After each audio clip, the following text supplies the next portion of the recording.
Hello everyone, मैं doctor Swati Sharma English सूत्रा में आप सभी का स्वागत करती हूँ। कैसे हैं आप सभी। और ये जो हमारी सीरीज चल रही है ग्रामर की बेसिक टू एडवांस्ड, उसी के आगे कंटिन्यूटी में बढ़ाते हुए नाउन की सीरीज को आगे बढ़ाते हुए लेकर आई हूँ आज नाउन केस। और आज इसे कंप्लीट करा के कल हम सारा पूरा जो नाउन मैंने अभी तक आपको पढ़ाया है सारे नाउन के क्वेश्चंस जो है वो सॉल्व करेंगे और उनमें कौन पॉइंट अप्लाई हो रहा है वो सब चीज सीखेंगे। तो आज का जो हमारा चैप्टर है जो टॉपिक है that is noun case, day 3 noun case. चलिए शुरू करते हैं नाउन केस से। अब नाउन केस से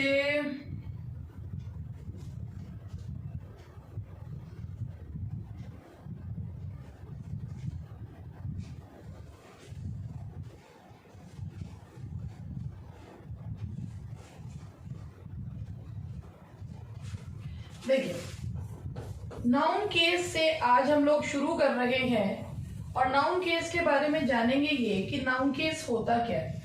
नाउन केस मतलब how a noun works, noun काम कैसे करता है। तो नाउन के हैं nominative, objective,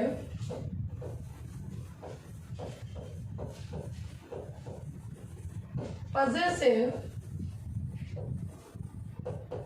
and vocative case.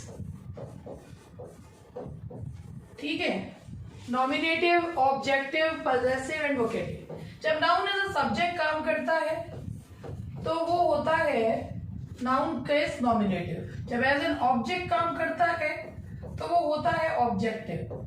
जब रिलेशन या पोजेशन बताता है तो होता है पजेसिव केस।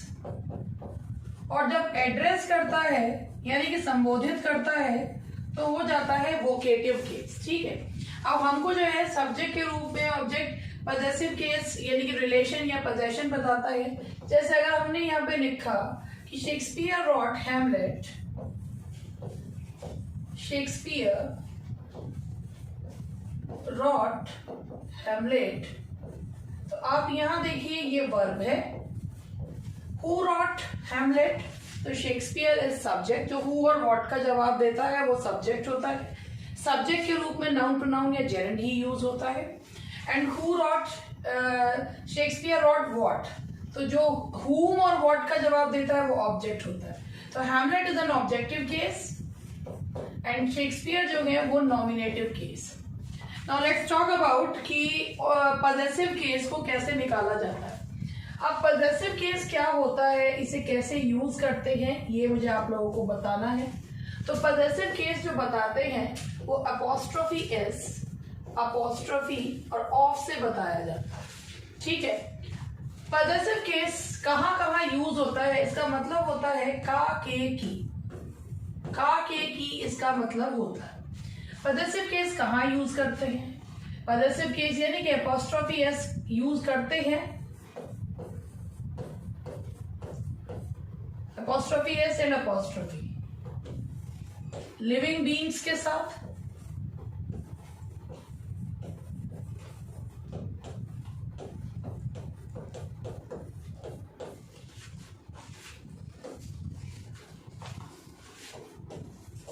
मनी की यूनिट्स के बाद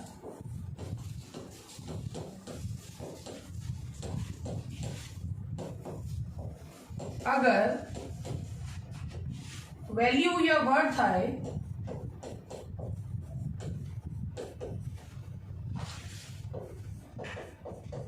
तो मनी की यूनिट्स में,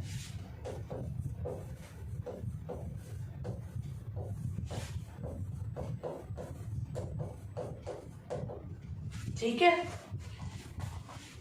टाइम की यूनिट्स के साथ,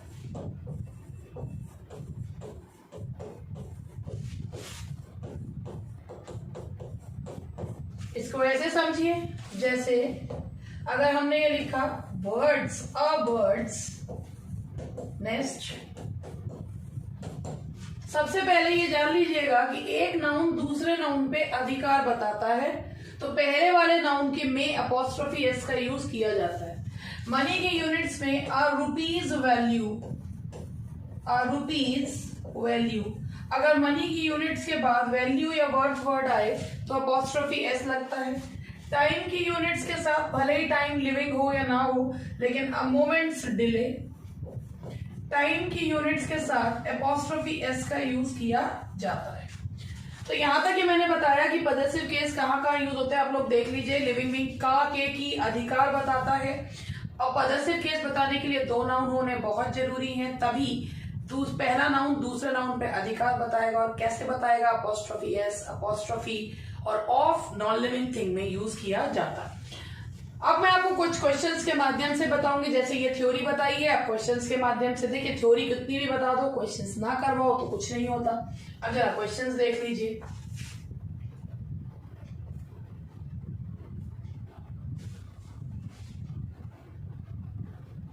देखिए, अब क्वेश्चन नंबर 1 है आपका, you know it well that your success in life depends not on my advice but on somebody else. सबसे पहले आप लोगों को मैं इसमें एक पॉइंट बताऊं कि यहां पर मुझे जो पॉइंट बताना है वो ये बताना है कि समवन, समबडी,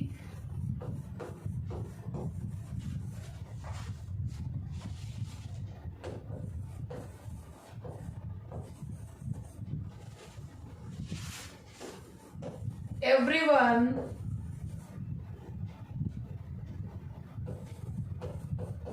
के बाद कोई नाउन आए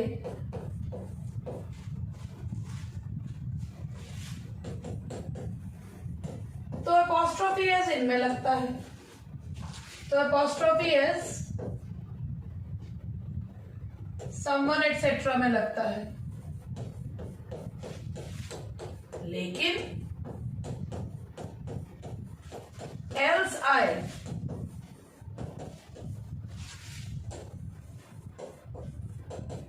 तो अपॉस्ट्रोफी एस एल्स में लगता है। भले ही साउंड भी आ रही है फिर भी लगता है, ठीक है, एल्स में लगता है। अब इसको मैं आप लोगों को कहते समझाती हूं, देखिए कैसे है। You know it very well,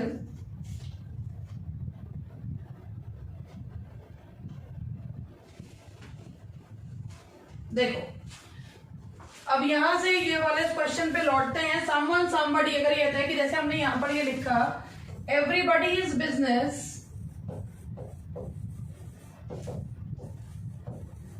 is nobody is business.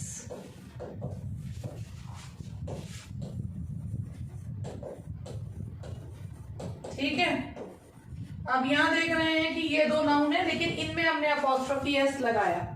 लेकिन अगर मान लीजिए इनमें एल्स आता है तो एल्स में हम अपॉस्ट्रोफी एस का यूज करते हैं। अब जरा ये देख लीजिए, यहां पर हमने देखा you know it well that your success in life depends not on my advice but on somebody else. और इसमें भी हम ये कैसे लिखेंगे? ये लिखा जाएगा दैट इज एल्स, इस तरीके से, somebody but on somebody else।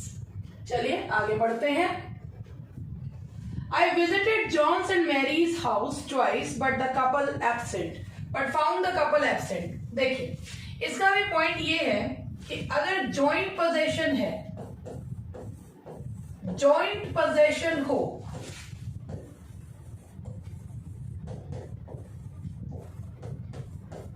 तो अपॉस्ट्रोफी एस लास्ट नाउन पर लगता है।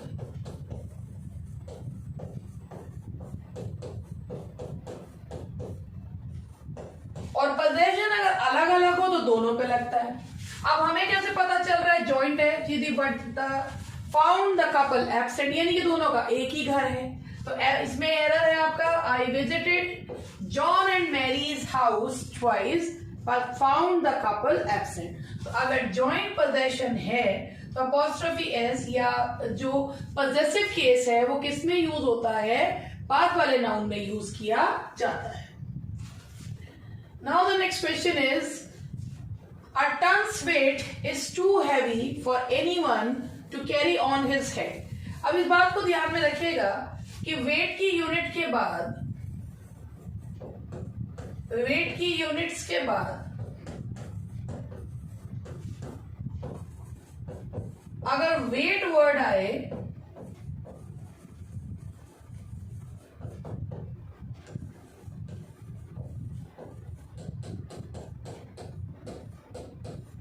तो possessive case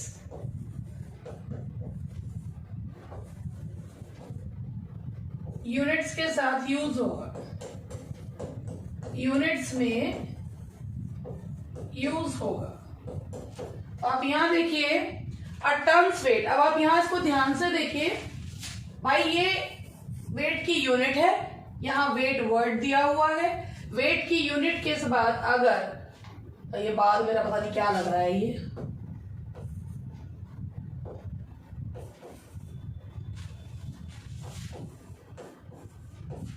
वेट की यूनिट्स के बाद अगर वेट वर्ड आए तो पॉजेसिव केस यूनिट्स में यूज होगा। तो यहां पर बिल्कुल कोई भी गलती नहीं है, it's a no error question, this question doesn't contain any sort of error.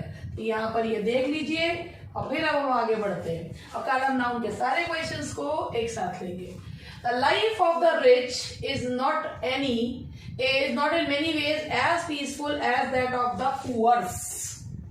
ठीक है, अब यहां पर क्या है कि भाई देखिए, सबसे पहले तो अगर हम यहां पे ये लिखते द रिच लाइफ, ये गलत था। ठीक है, पहली बात, अगर किसी एडजेक्टिव से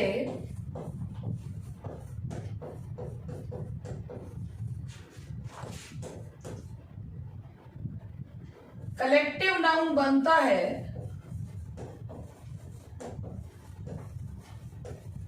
अगर किसी एडजेक्टिव से कलेक्टिव नाउन बनता है तो उसे पॉजेसिव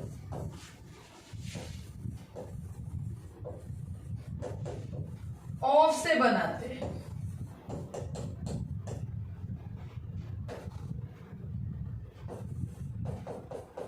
इसका मतलब हुआ द रिच लाइफ, ये गलत है, the life of the rich ये होगा, क्योंकि भाई देखिए रिच इज एन एडजेक्टिव, अगर उसके पहले द लगा देते हैं तो वो पूरे कलेक्टिव नाउन को बताती है, यानी कि सारे अमीर लोग, तो उनमें अपोस्ट्रोफी एस नहीं लगाते, उन्हें जब भी पॉजेसिव केस जब बनाते हैं तो उन्हें ऑफ से बनाते हैं। अब आप यहां देखिए the life of the rich is not in many ways as peaceful as that of the, जब ये ऑफ आ ही रहा है तो इसमें अपोस्ट्रोफी एस लगाने की जरूरत नहीं है।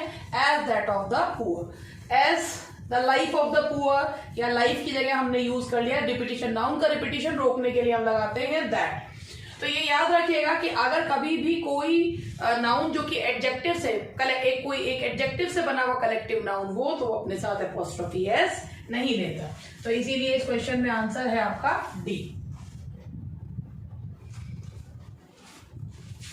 It is true that I met the chief minister at one of my friends house. देखिए इट इज ट्रू, ये वही वाला है, at the house of one of my friends. ये मैंने आपको बताया था कि जब ये इस तरीके का सेंटेंस होता है, it is true that I met, तो यहां पर क्योंकि ये for the sake of clarity ये हो जाता है at the house of one of my friends, क्योंकि वन ऑफ के बाद आने वाला दोनों नाउन्स को फिर प्लूरल करना पड़ेगा, इसीलिए ये हो जाएगा eight the house of one of my friends, क्योंकि वन ऑफ के बाद आने वाला नाउन तो प्लूरल आता ही है, तो दोनों प्लूरल करने पड़ेंगे for the sake of clarity.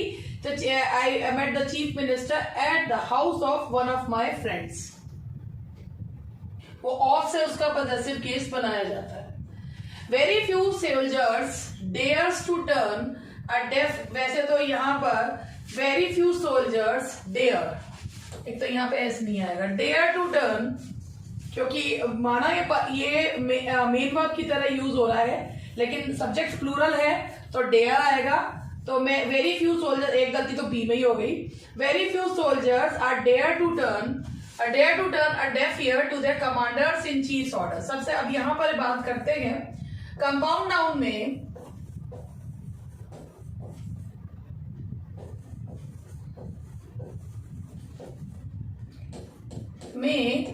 apostrophe s last word में लगाते हैं, लास्ट वर्ड में लगाते हैं।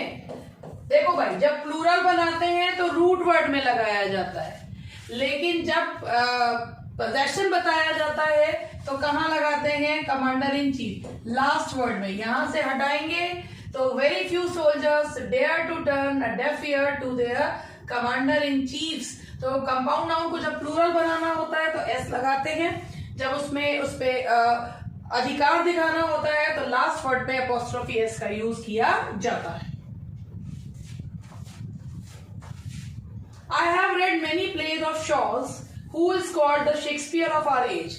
अब यहाँ पे ये देखिए, चाहे ऑफ हो या अपोस्ट्रोफी एस हो, दोनों ही चीजें क्या बताती हैं? अधिकार। I have read Shaw's plays, ये भी ठीक था, लेकिन तब ये यहाँ पर ये जो हमारा एडजेक्टिव क्लॉज था ये नहीं हो सकता था, क्योंकि एडजेक्टिव क्लॉज जो होता है वो अपने से ठीक पहले आने वाले नाउन के बारे में बताता है। तो I have read many plays of Shaw's, तो यहाँ पर जब I have read many place, भाई प्लेस का अधिकार जो है वो किस पे बताया जा रहा है? शॉ पे अधिकार, शॉ का अधिकार प्लेस पे बताया जा रहा है। ऑफ आ ही रहा है तो अपोस्ट्रोफी एस नहीं आएगा, क्योंकि ऑफ और अपोस्ट्रोफी एक साथ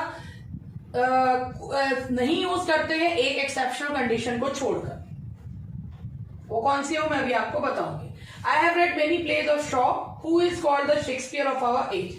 हाँ, अगर मान लीजिए सेंटेंस ऐसा होता, I have read plays or Shaw's plays, who is called, तो ये सेंटेंस भी गलत था। Who is called the Shakespeare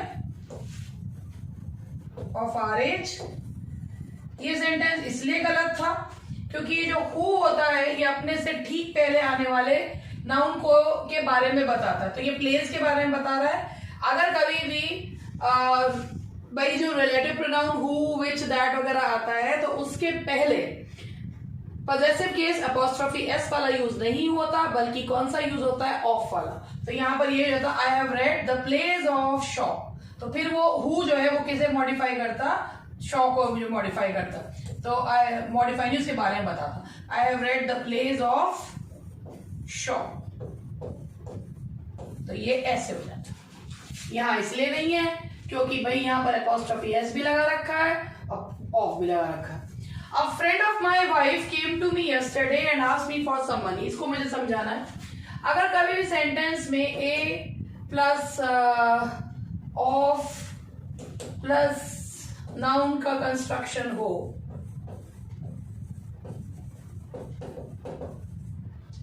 देखिए इसको मुझे समझाना पड़ेगा, तो 2 मिनट का टाइम दीजिए, इसको समझाती हूं मैं क्या है।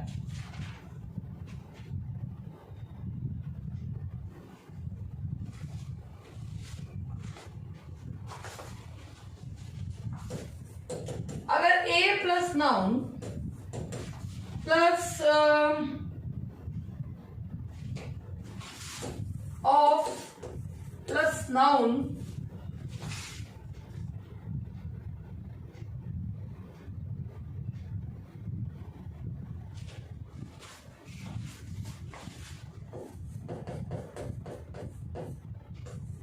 तो ऑफ के बाद वाले नाउन में अपोस्ट्रोफी एस यूज करते हैं अगर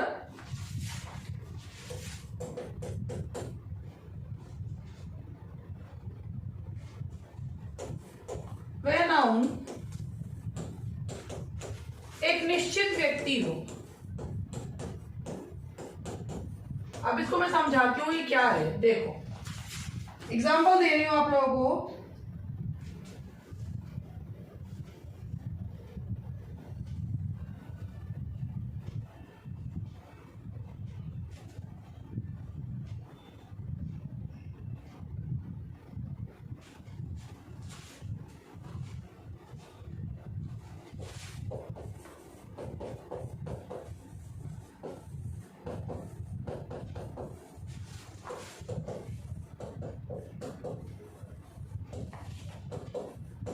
अब इन दोनों में क्या अंतर है ये देखिए। A picture of Rita, Rita की एक तस्वीर, ठीक है। A picture of Rita's, a picture of Rita से अगर रीता के पास जो तस्वीरें हैं रीता के पास जो तस्वीरें हैं उनमें से एक। तो भाई यहाँ पर अ पिक्चर यानी कि ये होता है अ पिक्चर ऑफ रीतास, यानी कि रीता के पास जो तस्वीरें हैं उनमें से एक, और ये इसका अंतर हो जाता है a picture of Rita, Rita की एक पिक्चर।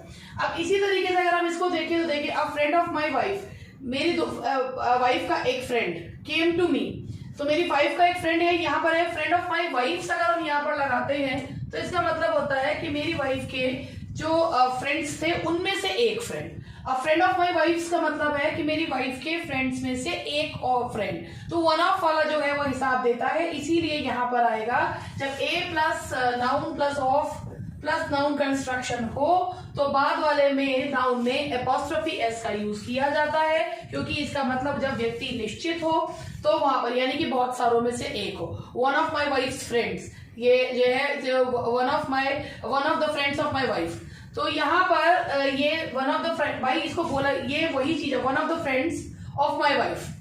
तो ये जो है यहाँ पर इसी तरीके की चीज को लगाया था कि बहुत सारे दोस्तों में से एक दोस्त, तो इसी का जो है अपोस्ट्रोफी यानी कि बाद वाले में हम अपोस्ट्रोफी ऑफ भी लगाते हैं और अपोस्ट्रोफी एस का यूज भी करा जाता है। ठीक है जी, चलो जी आगे बढ़ते हैं। When Jaya and Shama came across Jyoti, they caught one another hand and talked for a while। जब भी आप ये देखेंगे जब दो नाउन्स इकट्ठे आ रहे हैं या प्रोनाउंस और नाउन का प्रयोग पहले किया जा रहा है तो वन अनदर और ईच अदर के बाद, वन अनदर और ईच अदर के बाद अगर नाउन आता है प्लस नाउन तो apostrophe S one another each other में यूज होता है। तो यहां आ जाएगा कॉट वन अनदर्स हैंड्स। ठीक है, When Jay and Shama came across Jyoti, they caught one another's hands। तीन है इसलिए one another's हो गया, नहीं तो each other कर देते। Everybody should be careful to fulfill the society's demands and thereby show his attachment to it। अब यहाँ पर ये देखिए everybody should be careful to fulfill the society's demands। अब यहाँ पर क्या हम नॉन लिविंग थिंग के साथ अपॉस्ट्रोफी एस लगा सकते हैं या नहीं लगा सकते, यही चीज हमें देखनी है। देखिए everybody should be careful to fulfil the society's demand. जब हम किसी ऐसे सोसाइटी कंट्री एक्सेट्रा को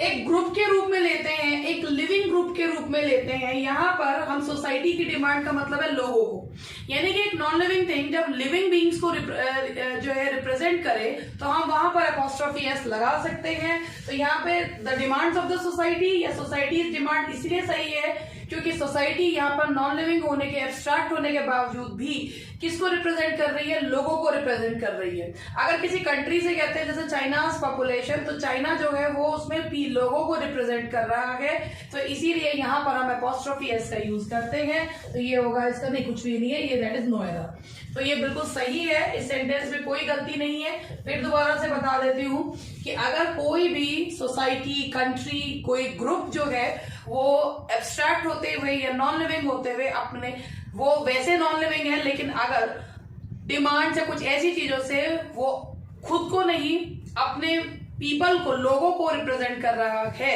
तो उसे के साथ अपॉस्ट्रोफी एस का यूज किया जाता है। तो यहां तक ये हुए, नेक्स्ट क्वेश्चन पे बढ़ते हैं। I postponed him going to Delhi tonight as I wanted him to deal with one of my major problems no error. अब याद रखिएगा ये जो जेरेंट्स होते हैं, जेरेंट्स यानी कि वर्बल नाउन, जो जेरेंट होते हैं यानी कि वर्ब की आईएनजी फॉर्म, ये अपने जेरेंट्स अपने पहले या तो पॉजेसिव नाउन्स या पॉजेसिव एडजेक्टिव्स लेते हैं।